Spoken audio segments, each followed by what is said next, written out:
Yeah. So we've just come on to have a little chat after our tech setup really badly, but because we're going to be heading to the British Society of Lifestyle Medicine annual conference. We're going to be meeting up with some of our other lovely members that we meet on Zoom regularly, but we'll be able to touch them. We'll be able to actually see them.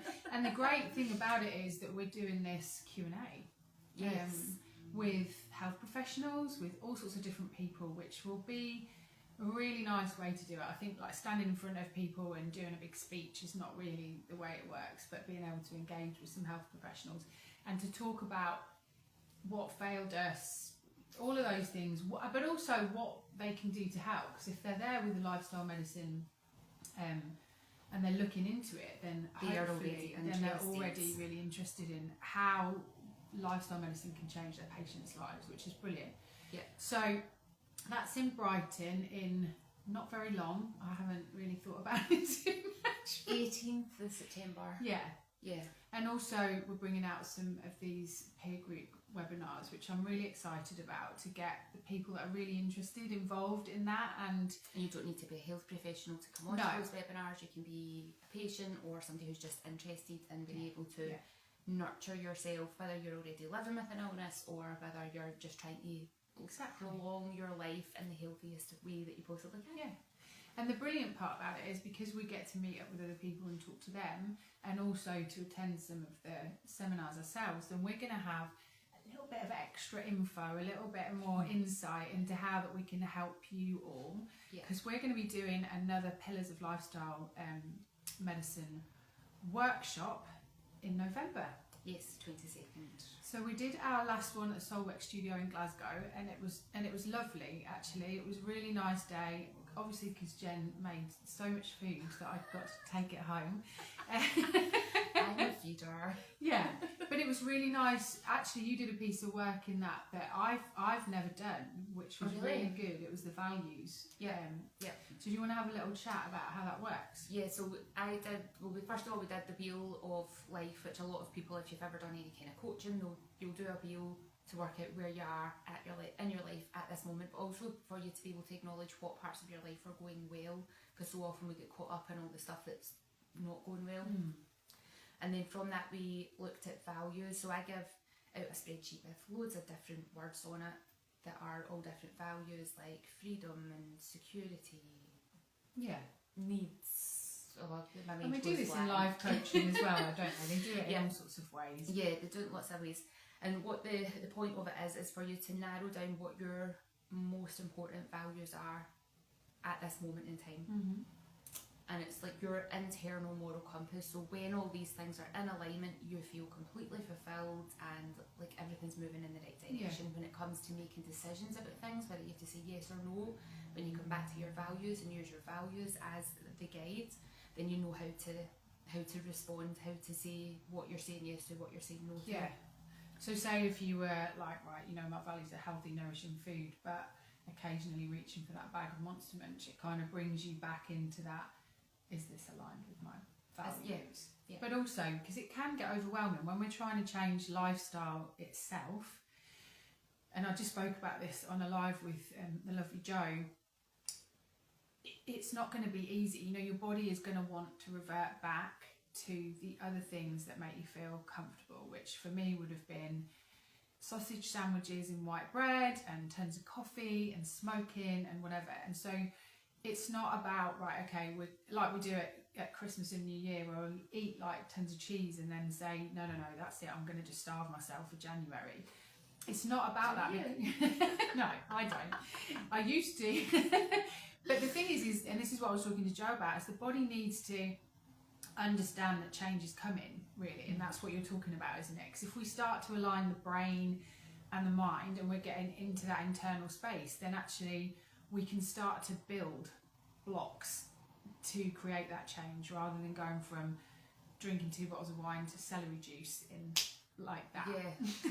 Because it helps you understand why it is that you're making that change and feel like it's the right change for you at that moment, without overwhelming your nervous system, without overwhelming every aspect of your life, which then if you went from the bottles of wine to the celery juice, that's too much of a disruption.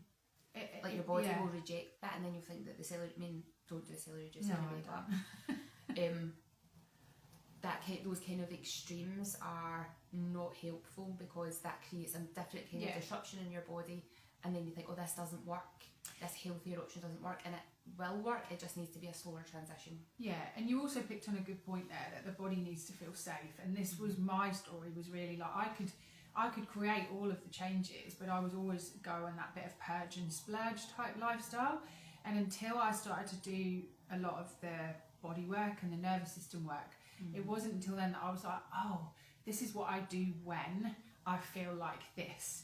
And so once I started to map a pattern, I can now see it, and I still occasionally, we still do it, but it's not as bad, it's not so prolonged, and it doesn't send me into like this worse spiral where I'm like beating myself up for, you know, having a Chinese or something like that. So we'll be doing a fair bit of work around that.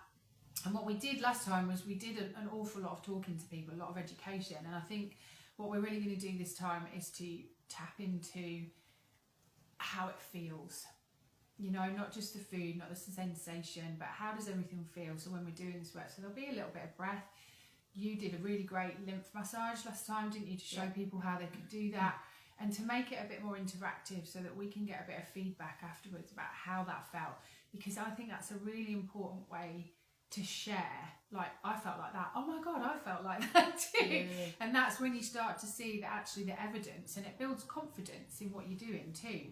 So this workshop is going to be at the Wellbeing Hub. I always get it wrong. The Wellbeing Hub in Rogarter Street in Bridgeton. And it's the 22nd of November. And we're really excited to do this again. And each time we do it, we're going to be changing it just a little bit so you get the benefits from it. There's a huge workbook, loads of this, all this values work and stuff is in there as well. And you get a chance to meet up with other people going on the same journey. I think that's a huge part of it, is, you know, you're not on your own, because I know a lot of the girls that came last time felt a little bit, oh, you know, I'm on my own on this, or I've got this, and we had a little gentle share at the beginning, and everyone settled right down. It wasn't like, you know, a big kind of, this is what happened to me, a whole life story, but it was, you know, the one thing that you're struggling with and what you'd like to take away. And actually it created a conversation around health and well-being, and experiencing other people's stories really helped other people think, you know, because that's how I used to feel, like it's just me, I'm broken, I'm the weird one that's got to do all this weird stuff with food and lifestyle, and everyone else is normal, you know.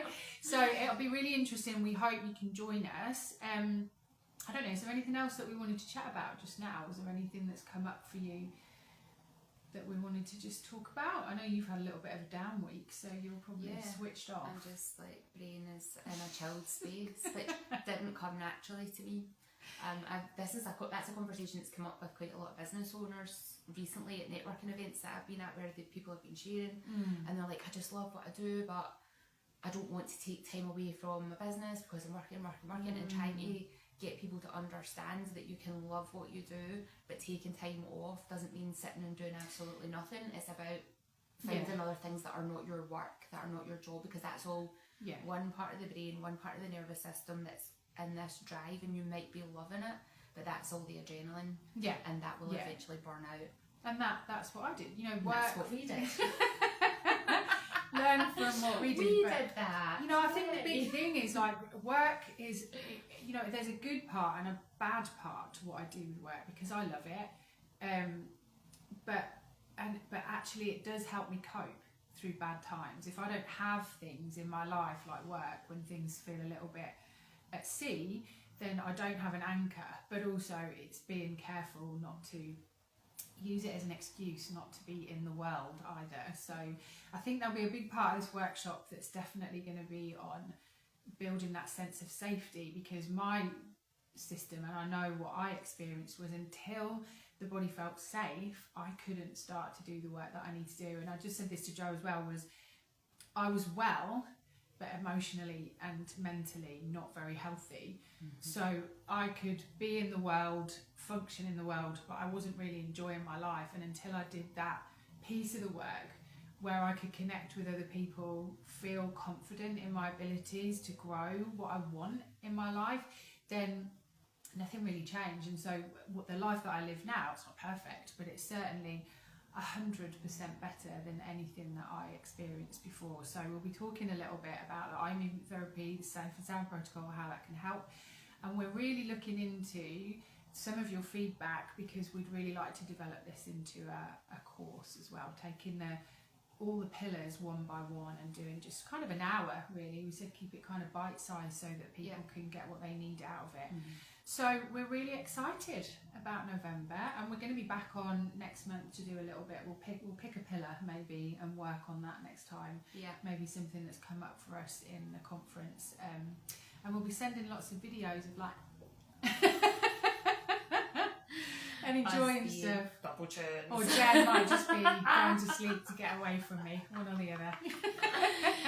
I think probably, I remember being at a conference in Newcastle last year and been buzzing to share some of the nuggets that I had learned over the day. So we might like drop in live. That would be good.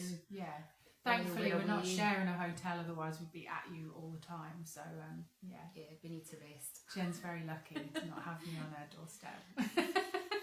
Emma's very lucky not to have me on her doorstep. So excited to see what's coming up, and please let us know if you're interested in the Pillars of Health workshop. Then please let us know. We can start to send you some details, even though it's not out there yet. We want to make sure that the right people come, that the people that really want to grow and learn from these things, and obviously if it's not right for you or you're looking for something immediate, then we've got the peer support groups as well coming up with the lifestyle medicine voices of lived experience. So they start on the 25th of September.